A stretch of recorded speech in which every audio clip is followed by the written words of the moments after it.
Hello students, today we will see the next topic is developing use cases. Use cases are the requirements discovery technique that were first introduced in the objectory methods. The scientist name is Jacobson at 1993. They have now become fundamental features of the Unified Modeling Language, that means UML. In their simplest form, use case identifies the actors and involve in an interactions and name the type of interactions. This is then supplemented by additional informations, that means maybe textual descriptions or one or more graphical model such as UML sequences, state chart diagrams describing the interactions with the system.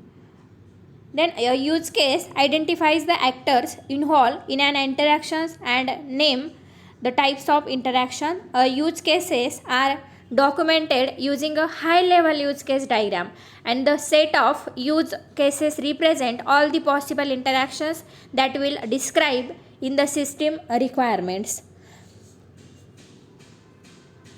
See for example use case for patient information system.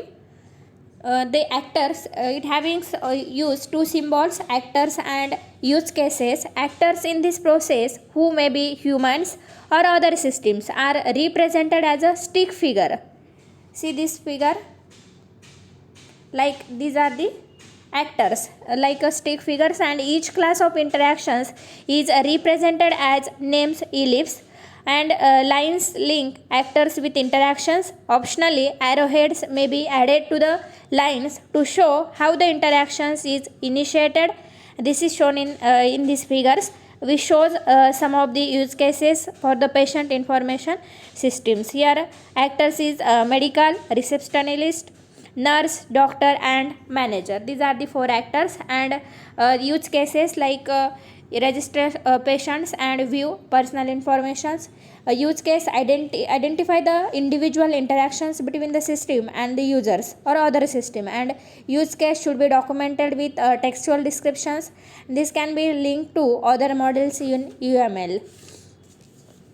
Here one of the examples, a brief description of the setup consultations. Might be setup consultations that allows two or more doctors working in different offices to view the same record at the same time.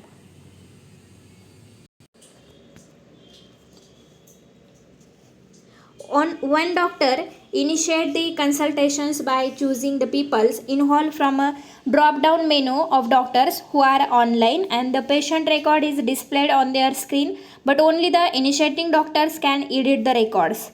In addition, a text chart windows is created to help coordinate actions. It is assumed that a phone conference for voice communications will be separated setup.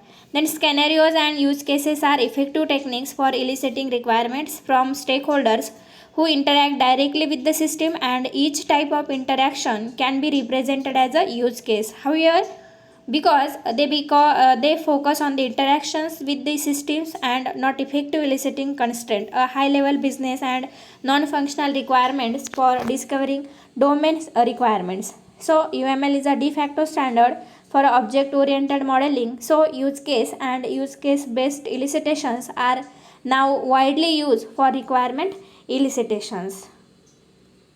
Then building the analysis model. The intent of analysis model in a software engineering is to provide a description of the required informational, functional and behavioral domains for a computer based system, and the analysis model changes dynamically as the user learn more about the system to be built and other stakeholder understand more about what they really requires. For that reason, analysis model is snapshot of requirements at any given times. And then first is elements of analysis model, and it having two different requirements models. First is scenario based and second is class based element. Element of the analysis model, there are the number of different ways to look the requirements for computer based system, and some software peoples argue based of the select one of the mode of representations, for example use case, and while other practitioners believes it's worthwhile to use number of different models for representations to depict the requirement models. Then first is scenario based element. The system is described from the user point of view using scenario based approach. For example, basic use cases and their corresponding use case diagram evolve in more elaborate template based use cases. See this figure and scenario based elements. The requirements models are often first part of model is developed such that serve input for creation or other modeling elements. This scenario representations of UML activity for eliciting requirements and representing them using this use case. Here one of the activity diagrams, and one is here conducting meeting for example, and make a list of the functions class, then mark list and uses formal priorities yes or no types and create use cases. These are the just format for activity diagram. Then class based element. Use case scenario implies a set of objects that are manipulated as an actor interact with the system, and these objects are categorized into classes. For example, UML class diagram can be used to depict a sensor class for the safe home security. Here class sensor, for example, class diagram for the sensor. Here sensor is the name of class, then attributes, name, type, location, area and characteristics. These are the attributes. And identify, enables, disable, reconfigure, these are the operations. Then these are class based systems having class diagrams, and class diagram having three sections: class name, attributes and operations.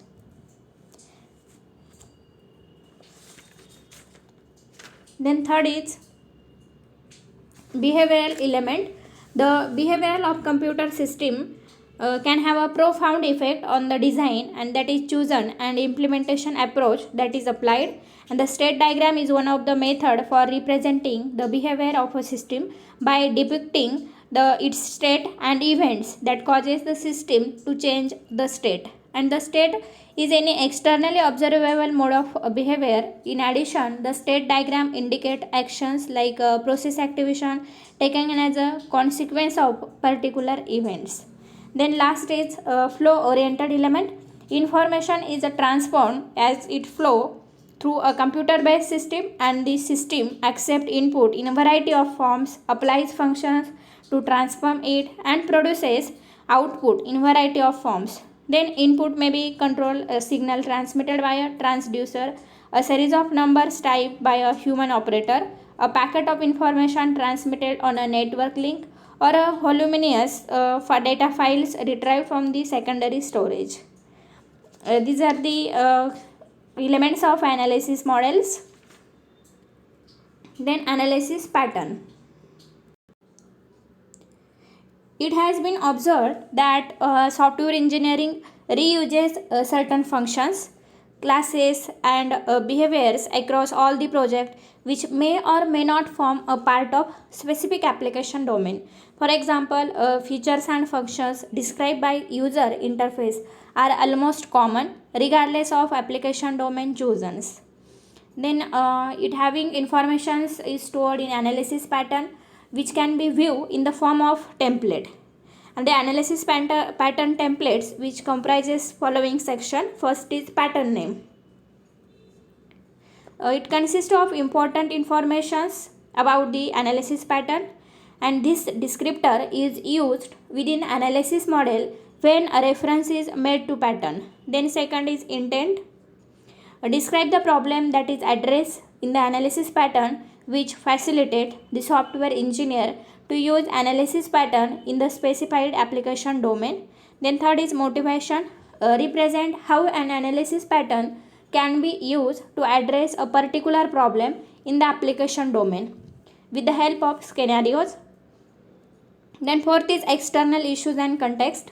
List the external issues that affect the manner in which an analysis pattern work, and the external issue included business related subject, external technical constraint and so on.